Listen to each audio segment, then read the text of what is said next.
নমস্কার। ডিজিটালে জনতার দরবার নিউজ 18 বাংলায় আমি অয়ন আপনাদেরকে জানাই স্বাগত। ইতিমধ্যেই আপনারা জানেন, গুড ইভিনিং, ভালো আছেন সবাই নিশ্চয়ই। কিন্তু ইতিমধ্যে আপনারা জানেন ভালো নিউজ হচ্ছে হাইকোর্ট আরজি করের যে ঘটনা, অর্থাৎ ধর্ষণ খুন তরুণী চিকিৎসককে, যার বিরুদ্ধে উত্তাল গোটা রাজ্য, প্রায় গোটা দেশ, সেই ঘটনায় সিবিআই তদন্তের নির্দেশ দিল হাইকোর্ট। হাইকোর্টের তত্ত্বাবধানে হবে এই সিবিআই তদন্ত। 3 সপ্তাহ পরে আবার শুনানি এবং 3 সপ্তাহ মধ্যে তড়িঘড়ি কোন রকম কোনো সময় নষ্ট না করে সিবিআই কে বলা হয়েছে তদন্ত শুরু করতে। সিবিআইও ইতিমধ্যেই টালা থানায় সিবিআই অফিসাররা যাচ্ছেন, সিবিআই অফিসাররা শুরু করে দিয়েছেন তদন্তের কাজ। আর অন্যদিকে সন্দীপ ঘোষ, প্রাক্তন অধ্যক্ষ, বিরাট কীর্তিমান সেই সন্দীপ ঘোষ, যিনি একবারের জন্যও ওই আন্দোলনরত পড়ুয়াদের কাছে যাননি, বারবার অভিযোগ করেছেন পড়ুয়ারা। তারপরে আমরা দেখিয়েছি ভুরি ভুরি দুর্নীতির অভিযোগ সন্দীপ ঘোষের বিরুদ্ধে। আজকেও নতুন নতুন দুর্নীতির অভিযোগ আমরা দেখিয়েছি এই সন্দীপ ঘোষের বিরুদ্ধে। সেই সন্দীপ ঘোষকে ন্যাশনাল মেডিকেল কলেজের অধ্যক্ষ করা হয়েছিল। আজকে সকাল থেকে ন্যাশনাল মেডিকেল কলেজ একেবারে উত্তাল, কারণ তাকে ঢুকতে দেওয়া হবে না, তার ঘরে তালা। তারপরে অবশ্য ঢুকতে হয়নি সন্দীপ ঘোষকে, হাইকোর্ট বলে দিয়েছে আপনি ছুটিতে যান। হাইকোর্টের হুঁশিয়ারির চাপে 15 দিনের জন্য ছুটি নিয়েছেন সন্দীপ ঘোষ। শুধু তাই নয়, হাইকোর্ট বলে দিয়েছে হাইকোর্ট যতক্ষণ না অনুমতি দেবে ততদিন পর্যন্ত তিনি কোনো তাকে অধ্যক্ষ পদে বসানো যাবে না। অর্থাৎ সন্দীপ ঘোষের কারিকুরি শেষ হয়ে গেল। কিন্তু কারিকুরি কার জন্য ছিল এত বড় কারিকুরি, এবং দেখলে পরে আপনারা অবাক হয়ে যাবেন কি বিরাট কীর্তিমান এই সন্দীপ ঘোষ।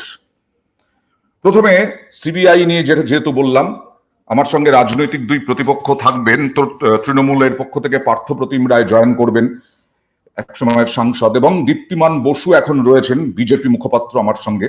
এবং সমাজের বিভিন্ন স্তরের মানুষকে আমি বক্তব্য রাখার জন্য সুযোগ করে দিচ্ছি, কারণ গোটা দেশটাই উত্তাল, গোটা রাজ্যই উত্তাল এই নিয়ে।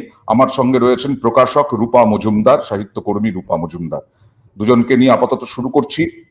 আজকে এই যে সিবিআই তদন্ত, এই সিবিআই তদন্তটা শুভেন্দু অধিকারী সহ আরো কিছু জনস্বার্থ মামলায়। আজকে তার পরিপ্রেক্ষিতে শুভেন্দু অধিকারী কি বললেন প্রথমে দেখাবো। বিরোধী দলনেতা শুভেন্দু অধিকারীর বক্তব্য। টেম্পার করবে, ইমিডিয়েট সিবিআই দেওয়া হোক। শুধুমাত্র গ্যাং রেপ যারা করেছেন তারা নয়, যারা করেছেন তাদের যারা রক্ষক তাদেরকেও যাতে পানিশমেন্ট দেওয়া হয়। এই জন্য আমার পিটিশনে ছিল যে অনারেবল কোর্ট মনিটরিং করুক। কোর্ট স্টুডেন্টদের যে ডিমান্ড সেটাও ফুলফিল করেছে। Not only CBI, court monitoring CBI, যাতে সিবিআইও এই কেসে কোনো শিথিলতা দেখাতে না পারে, তার জন্য মহামান্য কলকাতা হাইকোর্টের নজরদারি আছে।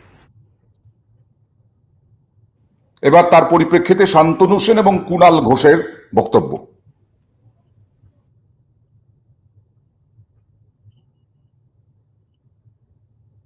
সংস্থা যাদের কনভিকশন রেট নিয়ে প্রশ্ন আছে, যাদের নিরপেক্ষতা নিয়ে প্রশ্ন আছে, যাদের সততা নিয়ে প্রশ্ন আছে, তারা আদৌ কতটা কি করতে পারবে সেটা নিয়ে আমরা সন্দিহান।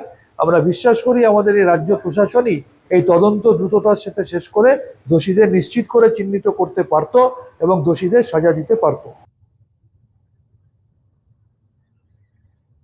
মৃত্যু হয়েছে, আমরা সবাই উদ্বিগ্ন। সেখানে মুখ্যমন্ত্রী একদিকে যেমন নিশ্চিতভাবে বলেছেন যে পুলিশের সেরা অফিসারদের দিয়ে তদন্ত করাচ্ছেন, গ্রেফতার হয়েছে, ফাস্ট ট্র্যাক কোর্টে বিচার হবে এবং ফাঁসি প্রেয়ার দেওয়া হবে। পাশাপাশি তিনি এটাও বলেছিলেন যে কারোর যদি মনে হয়, পরিবার যদি চায় সিবিআই বা অন্য কোনো এজেন্সি তদন্ত করবে, তার কোনো আপত্তি নেই। আদালত যখন দিয়েছেন তখন সিবিআই তদন্ত করবে। এটা গেল রাজনৈতিক দিক। এবার সেই সন্দীপ ঘোষের কীর্তি, সকালে ইস্তফা, বিকেলে পদ পেলেন সন্দীপ ঘোষ। তার বিরুদ্ধে কি কি অভিযোগ দেখাবো, তার আগে কালকে কি ঘটনা ঘটেছিল একটু দেখাই।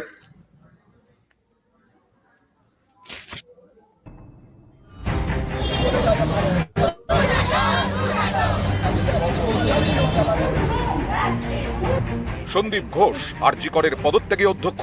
চিকিৎসক খুন ধর্ষণের ঘটনার পর তার বিরুদ্ধে সরব আন্দোলনকারীরা। দাবি ওঠে আরজি করের অধ্যক্ষ হয় ইস্তফা দিন, না হলে তাকে সরানো হোক। এই পরিস্থিতিতে সোমবার সকালে ইস্তফা দেন অধ্যক্ষ সন্দীপ ঘোষ।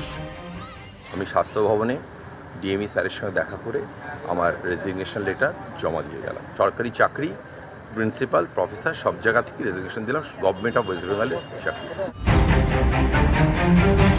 সকালে পদত্যাগ, কয়েক ঘন্টার মধ্যেই বিকেলে নতুন পদ।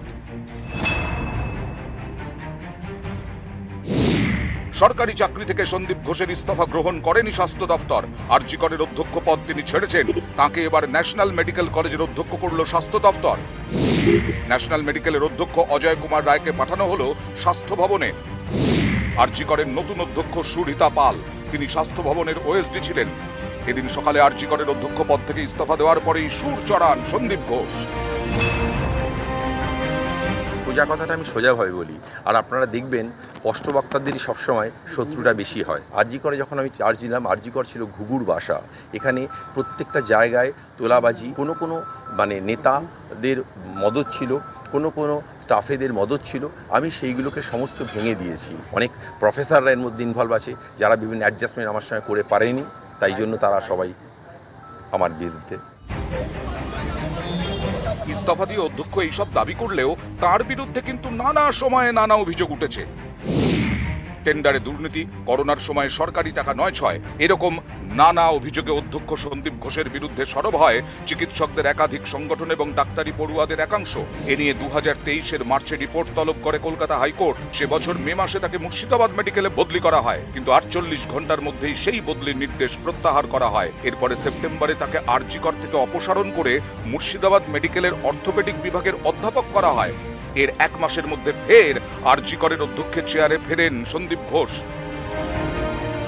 সেই আরজি করেই এবার মহিলা চিকিৎসক পড়ুয়াকে খুন ধর্ষণ, এর দায় কার? অধ্যক্ষ কি দায় এড়াতে পারেন? প্রথম থেকেই এই প্রশ্ন তুলেছেন আন্দোলনকারীরা। রাজনীতি করা হচ্ছে, একটা মেয়েকে, একটা তরুণ ডাক্তারকে ধর্ষণ করা হয়েছে, কি খুন করা হয়েছে সেটা পুলিশ বলবে। হাসপাতালের চেস্ট মেডিসিন বিভাগের মহিলা চিকিৎসক খুনের পর থেকে একাধিক পদক্ষেপ করা হয়েছে। রবিবার আরজি করে নিরাপত্তার দায়িত্বে থাকা কলকাতা পুলিশের এসিপি নর্থ চন্দন গুহকে দায়িত্ব থেকে সরিয়ে দেওয়া হয়। আরজি কর হাসপাতালের সুপার সঞ্জয় বশিষ্ঠকে বদলি করা হয়েছে। হাসপাতালের চেস্ট মেডিসিন বিভাগের প্রধান অরুণাভ তপাদারকেও সরানো হয়েছে। এছাড়া সোমবার সকালে আরজি করের অধ্যক্ষ পদ থেকে ইস্তফা দেন সন্দীপ ঘোষ, তাকে ন্যাশনাল মেডিকেল কলেজের অধ্যক্ষ করা হলো।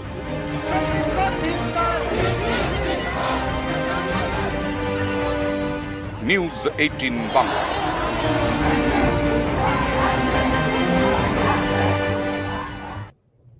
যখন বিচার চাই বলে চিৎকার করছেন আন্দোলনকারীরা, তখন দীপ্তিমান এই সন্দীপ ঘোষ বলছেন রাজনীতি হচ্ছে, তার বিরুদ্ধে ষড়যন্ত্র হচ্ছে, তিনি নাকি স্পষ্ট বক্তা, সেই জন্য স্পষ্ট বক্তারা খারাপ হন, তিনি খারাপ হয়েছেন। কি বলবে? ওটা তৃণমূলের ভিতরের যে ফ্র্যাকচার আছে সেটার দিকে আঙুল তুলেছেন, একদম এটা পরিষ্কার। কারণ তুমি নিশ্চয়ই জানো অয়ন, যে Indian medical association Kolkata branch সেটা দুটো ভাগে বিভক্ত। একটার দিকে হচ্ছে নির্মল মাঝি, ডক্টর নির্মল মাঝি, তৃণমূলের রত্ন, শান্তনু সেন। আরেকদিকে হচ্ছেন এমএলএ ডক্টর সুদীপ্ত রায়। এই দুটো ভাগে বিভক্ত। এই দুটো ভাগের মধ্যে ডক্টর সুদীপ্ত রায় এখন একটু কানেকশনে আছেন আমাদের যুবরাজের, তার জন্য তার নিরাপত্তা বেশি, এবং যুবরাজের সক্রিয় মদতে ওই আরজি করে যা হওয়ার হয়। ওখানে শান্তনু সেনদের সঙ্গে যে ফ্র্যাকশন, সেটার দিকে অঙ্গুলি হেলন করেছেন ওই সুপার, ওই অধ্যক্ষ। তবে এই অধ্যক্ষ ধোয়া তুলসী পাতা না। আমি আরেকটা স্পষ্ট করে বলতে চাই, পশ্চিমবঙ্গে যে কটি মেডিকেল কলেজ আছে অয়ন, যে কোনো মেডিকেল কলেজে এই ধরনের ঘটনা যখন খুশি ঘটতে পারে। শুধু এই ধরনের ঘটনা না, কি ধরনের দুর্নীতি বা বায়োস নিয়ে কি ধরনের দুর্নীতি, ওখানে চাকরি নিয়ে কি ধরনের দুর্নীতি, ওখানে ইঞ্জেকশন সহ ওষুধ কেনা নিয়ে কি ধরনের দুর্নীতি, এটা ভয়ঙ্কর দুর্নীতির চিত্র সারা মেডিকেল কলেজে আছে, সারা পশ্চিমবঙ্গ জুড়ে। এটা একটা ঘটনা ঘটেছে, সেই জন্য সামনে এসেছে। আজকে যে ডক্টর সন্দীপ ঘোষ, ওকে আমার ডাক্তার বলতে ইচ্ছা করে না।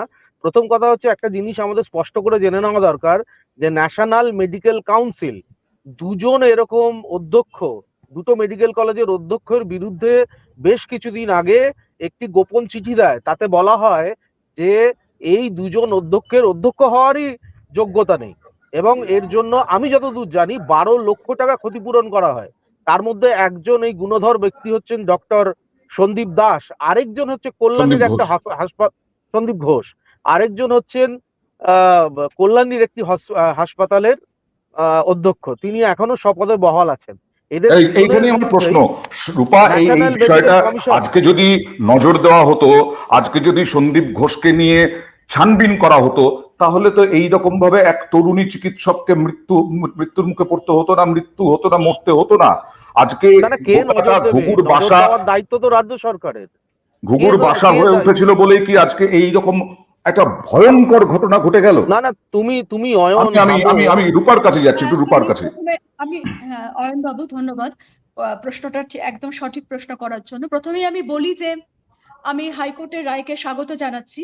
এটা যারা বিক্ষোভ করছেন এখনকার ছাত্রছাত্রীরা এবং আমরা যারা সাধারণ মানুষ, যারা আমরা কোনো রঙে রাঙানো মানুষ নই, আমাদের একটা শুভবুদ্ধি আছে, আমরা জাগ্রত, সেই শুভবুদ্ধির দ্বারা আমরা পরিচালিত হচ্ছি। আমরা সকলে এই রায়কে স্বাগত জানাচ্ছি।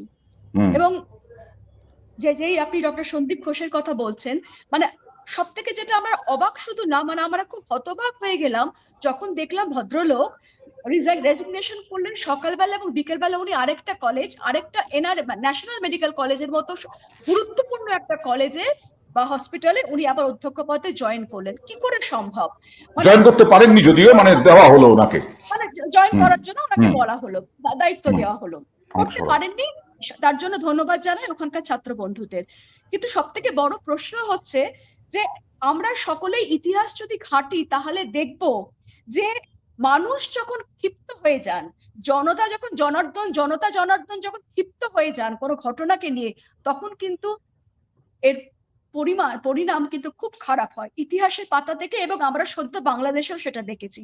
সুতরাং এমন কোনো ঘটনা কেন ঘটাবার দিকে যাবে যেখানে ছাত্র মহল, ডাক্তার, যে ডাক্তাররা হচ্ছে এমন পরিষেবা দিচ্ছেন যেখানে মানুষের জন্ম মৃত্যু যার সঙ্গে জড়িয়ে, সেরকম ধরনের ঘটনা ঘটানোর দিকে যাওয়া হবে কেন? যখন ছাত্ররা চাইছে একটা জায়গা থেকে ভদ্রলোককে ইস্তফা দিতে, উনি কিসের প্রেসারে ভগবান জানে, উনি বলতে বাধ্য হচ্ছে, উনি মানে ওনার মানে লজ্জা শরমটা খুবই কম, তাই উনি এতদিন ছিলেন, ওনার প্রথমেই এটা রেজিগনেশন দেওয়া উচিত ছিল।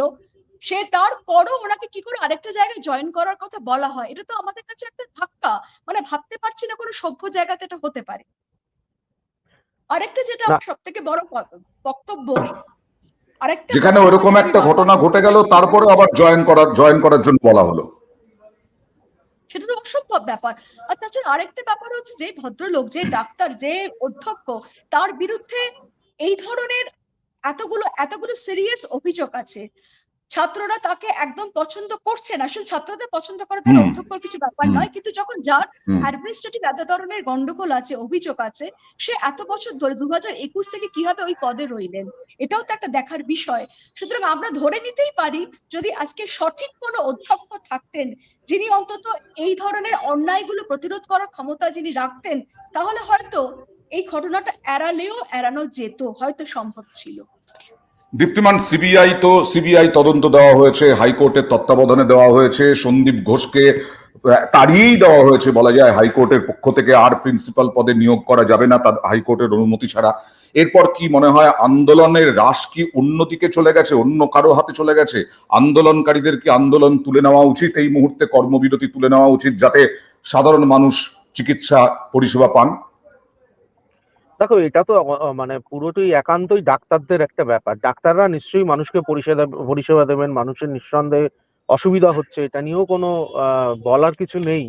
কিন্তু এটাও তো ঠিক, ডাক্তাররাই বা নিরাপত্তা না পেলে কিভাবে মানুষের সেবা করবেন? প্রত্যেকটা ডাক্তার যদি এইভাবে টেনশন নিয়ে তাদেরকে এই সমস্যার সম্মুখীন হতে হয়, তাহলে তো খুব মুশকিলের ব্যাপার। শুধুমাত্র রাত্রিবেলার ডিউটির কথা আমি বলবো না, মানে এই যে চিকিৎসার গাফিলতির অভিযোগে যেভাবে বল নিয়ে এসে হসপিটালকে ভাঙা, বা এটা দিয়ে ঢোকা হসপিটালকে ভাঙা, বা ডাক্তারদেরকে মারা, এরকম অনেক ঘটনা আমরা দেখেছি, এবং সেখানে প্রশাসনের নিষ্ক্রিয়তাও আমরা দেখি। যদিও একটা আইন করা হয়েছে, কিন্তু সেই আইনের সঠিক প্রয়োগ একদমই হয় না। আমি এইখানে আরেকটা কথা বলতে চাই, সেটা হচ্ছে যে অয়ন, রূপাদি খুব সুন্দর বলছিলেন, রূপাদির এই কথার সঙ্গে আমি আরেকটা কথা যুক্ত করতে চাই। এই যে মমতা বন্দ্যোপাধ্যায়, আমাদের যিনি মুখ্য প্রশাসক বলা যেতে পারে, মুখ্যমন্ত্রী, তিনি কিন্তু মানে অন্য কেউ বলেনি, তিনি বলছেন যে সন্দীপ কেন চাকরি ছেড়ে দেবে, আমি তো ওকে অন্য জায়গায় জয়েন করাচ্ছি।